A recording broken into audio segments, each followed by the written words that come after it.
Hai everyone, it's Ilusonika. Di video kali ini aku akan membahas sesuatu yang mungkin kurang bermanfaat bagi kamu. Jadi kalau misalnya kamu merasa konten ini kurang bermanfaat atau tidak ada gunanya buat kamu, bisa di stop dan di skip aja. Oke?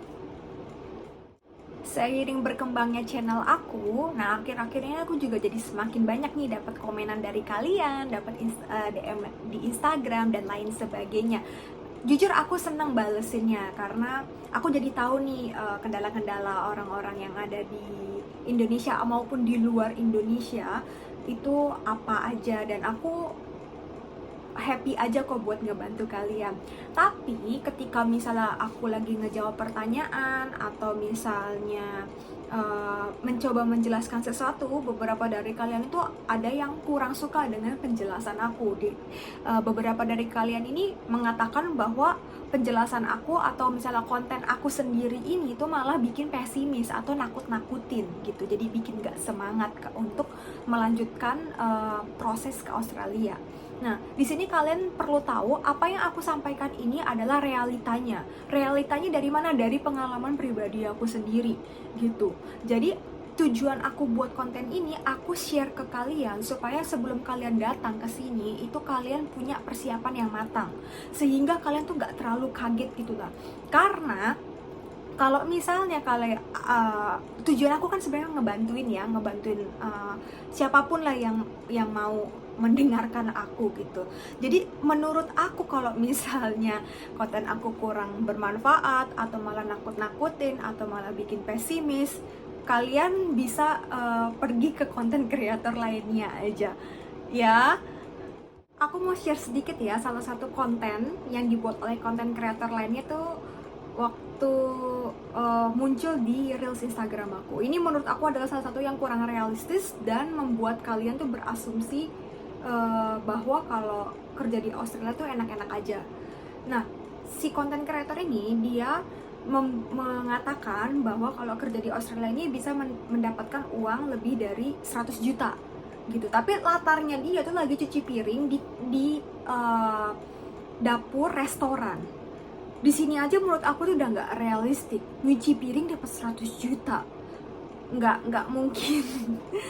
Bukan bilang nggak mungkin ya, mungkin, tapi harus lebih ekstra berarti kerjanya.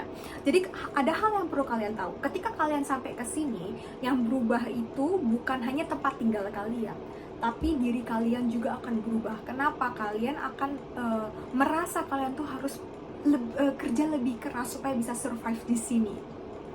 Nah, aku kasih insight sedikit tentang apa yang disampaikan oleh content creator itu. Kita hitung aja ya, misalnya rate tertinggi ketika kalian jadi kitchen hand, seorang yang bekerja di kitchen gitu. Misalnya rate tertingginya adalah $30 sejam. Terus kalian bekerja 70 jam seminggu. 70 jam seminggu itu udah banyak banget tuh, dan pasti udah capek banget. Nah, di seminggu aja tuh kalian baru dapat $2.100 atau sekitar 21 juta lah. Itu belum dipotong pajak ya. Ketika kalian kalikan 4 minggu itu kan juga pasti masih sekitaran 8.000 sekian atau masih sekitar 80 juta sekian, belum dipotong pajak. Nah, hitungan sepertinya itu juga nggak masuk gitu loh, 100 juta sebulan. Artinya kalian kalau misalnya mau dapat segitu, artinya kalian harus lebih giat bekerja, harus kerja tuh lebih dari 70 jam itu. Nah, kalian bayangin aja, kerja 70 jam itu capek loh ya, dari Senin sampai Minggu nggak ada off, bener-bener kerja terus. Mungkin kalau misalnya kalian nonton ini dan masih ada di Indonesia, mungkin kalian berpikir di sini juga kayak gitu kok, aku kerja terus gini. Beda ya teman-teman. Di Indonesia kan juga sama di sini kan lingkungannya beda. Dari cuaca pun aja bisa mempengaruhi kondisi kesehatan kita. Di sini kan lebih dingin, atau misalnya cuacanya juga sering ganti-ganti yang bikin kita tuh jadi turun gitu loh imun kita. Nah, di sini tuh kalian juga harus berpikir realistis. Makanya aku sampaikan hal ini di konten-konten aku supaya kalian tuh mempertimbangkan hal-hal yang aku sampaikan. gitu. Jadi nggak lihat enak-enaknya aja, oh kerja di Austria gajinya dolar, dapat bisa dapat uang 100 juta, oh bisa begini bisa gitu. Enggak, aku nggak mau kalian cuma tahu hal-hal itu karena tidak baik.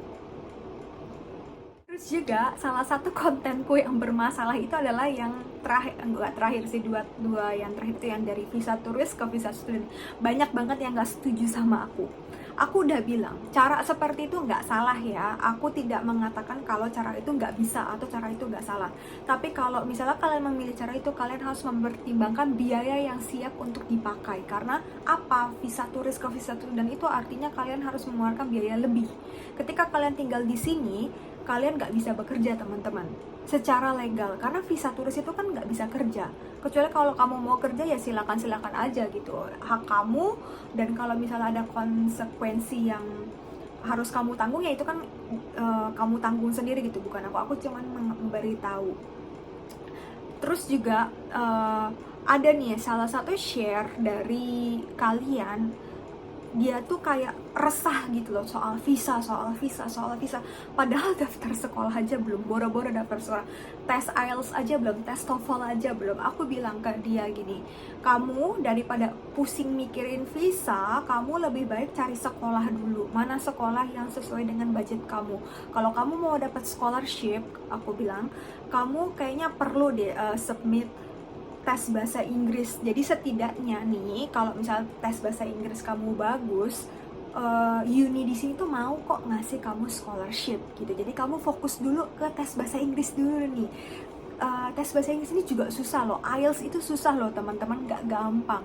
Dan apa responnya? Dia malah bilang, kak kok malah nakut-nakutin sih, malah nakut-nakutin mulu sih.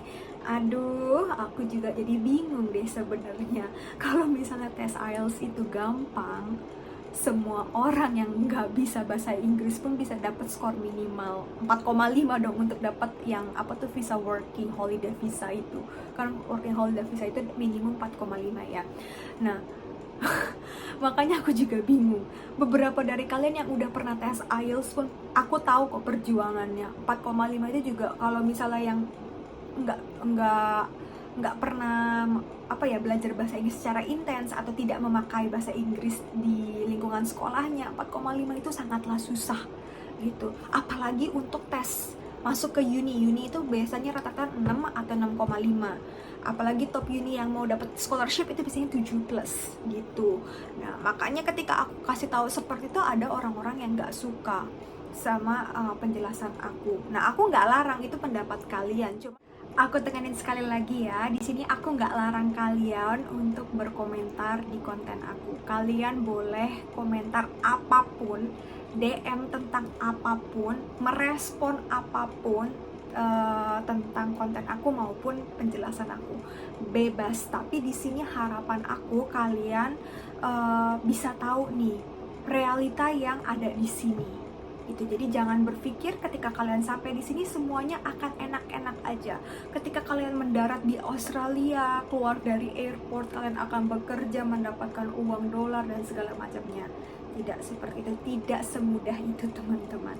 Ya, aku share lagi pengalaman aku ketika aku sampai di sini.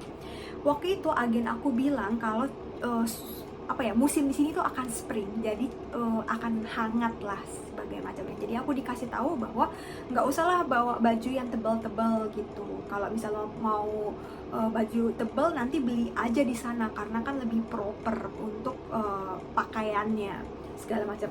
Aku ikutin nih, jadi aku waktu itu cuma bawa 2 jaket normal lah segala macam. Pas sampai sini ternyata dingin banget teman-teman. Siang aja waktu itu sekitar 16 derajat, jadi 16-15 derajat, jadi waktu itu dingin banget. Dan malamnya itu langsung ngedrop ke angka 13-11 derajat.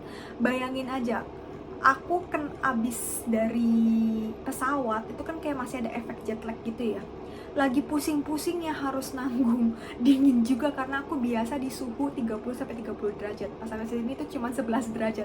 Terus dengan pakaian ala kadarnya itu aku nggak bisa tidur. Dan besok paginya aku jadi sakit. Malah aku waktu itu pengen pulang karena udah nggak sanggup menghadapi cuaca-cuaca seperti ini gitu, karena terlalu dingin. Dan waktu itu juga aku sakitnya itu bukan sakit apa ya, bukan sakit cuman flu doang ya, tapi badan aku tuh juga jadi sakit. Jadi tangan aku jadi bengkak, kaki aku bengkak kayak biru-biru gitu dan segala macamnya. Terus karena aku nggak punya baju yang proper lah buat di cuaca seperti ini, aku pergi ke salah satu supermarket yang kalian udah tahu sendiri lah. Waktu itu aku belum ke Kmart, aku belum tahu Kmart gitu. Jadi aku salah satu supermarket, yaitu namanya itu Target. Nah di Target itu tuh seperti Kmart tapi agak mahal sedikit. Jadi aku beli baju segala macam waktu itu tuh habis sampai $200. Jadi 2 juta teman-teman. Di saat aku belum punya pekerjaan, aku waktu itu spend money untuk baju aja tuh 2 juta. Dan di kala itu tuh berat banget buat aku untuk keluarin uang segitu. Nah makanya di sini aku mau kasih tahu lagi ke kalian ya. Jadi jadilah realistis gitu. Di sini tuh memang kalau misalnya kalian sudah mempunyai pekerjaan yang bagus, nggak bagus ya, misalnya ada pekerjaan lah, pasti kalian punya saving, pasti nanti kalian bisa ngirimin uang ke keluarga. Tapi kalau misalnya ketika awal-awal itu pasti kalian akan struggle banget teman-teman. Nah makanya di sini aku mau tekanin lagi, konten aku itu bersifat ngasih tahu, bukan ngasih tahu yang enak-enaknya aja, tapi ngasih tahu kalian realita yang ada di sini, realita yang mungkin nanti kalian akan hadapi di kedepannya. Ya, jadi makanya kalian kalau misalnya mau ke Australia dengan budget yang pas-pasan, tapi memilih dari visa terus ke visa student, itu kalian harus berpikir ulang. Ya karena kalian itu akan mengeluarkan budget yang lebih banyak kalau kalian memilih cara itu, begitu ya. Nah di sini juga aku tetap terus dukung kalian, dukung segala proses yang kalian lakukan untuk bisa sampai di sini agar bisa mendapatkan kehidupan yang lebih baik. Dan aku juga nggak capek-capek nggak apa ya namanya ya, tetap happy lah buat jawabin komen kalian atau misalnya DM Instagram kalian. Banyak juga kok di antara kalian itu misalnya abis udah dijawab nih pertanyaannya nggak bilang makasih atau apa, cuman ngeliat doang. Itu juga aku masih happy kok kalau kalian tuh mau nanya lagi gitu ya. Jadi jangan sungkan-sungkan untuk menanyakan hal-hal yang jadi kegelisahan kalian itu. Nah kalau misalnya ada hal yang kurang jelas, kalian juga bisa langsung komen di kolom komentar atau DM di Instagram aku. Oke deh, cukup sekian curhatan aku kali ini. Semoga ada manfaatnya buat kalian, dan sampai jumpa di video berikutnya. Bye.